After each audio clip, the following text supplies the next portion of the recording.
The rectangle tool. The rectangle tool is one of a few different selection tools. You can use it to make selections, which you can then modify. You can fill them in, you can outline them, you can copy and paste them, things like that. The rectangle tool is kind of what you'd expect. It draws a rectangle. In its default mode, it draws one rectangle at a time. If you draw a new rectangle, it abandons your previous rectangle in favor of the new one.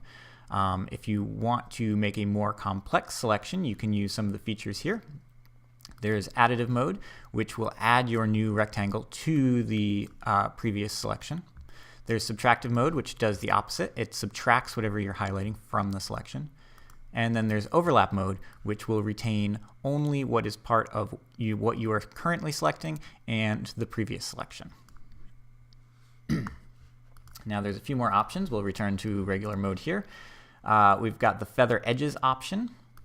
This allows you to create less of a defined line between what is selected and what is not. So if I were to draw a rectangle and fill it in for illustrative purposes, you can see that it does not have a defined line between what is selected and what is not. It's got 48 pixels here.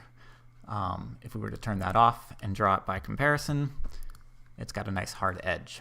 We've got rounded corners, pretty self-explanatory, controls how rounded the corners are. We've got expand from center. This allows you to draw out from the middle as opposed to starting in the corner.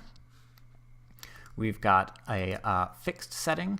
There's a few different options here. My favorite is the aspect ratio. If you set it to 1:1, it will draw a perfect square, regardless of where your cursor is. You can also set it to a set width, which will always have whatever you set as the width. You can have a set height, or you can have a set size overall, so you can only draw one size rectangle.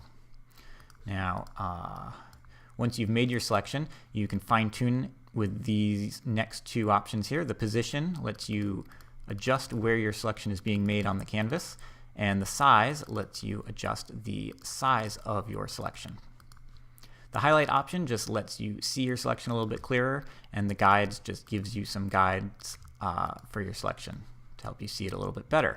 The auto shrink. Now this one is interesting. I've got a couple of, let me show you here. I've got these two layers that I drew. So we've got this layer here with this red square.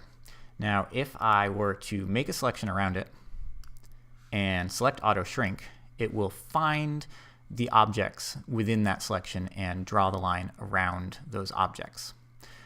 This shrink to merge option basically allows it to do that across all the visible layers. So if we do this, it will select both of these objects. If that's off and we draw a very similar selection and we click auto shrink, it will only select the object on the layer that is currently active.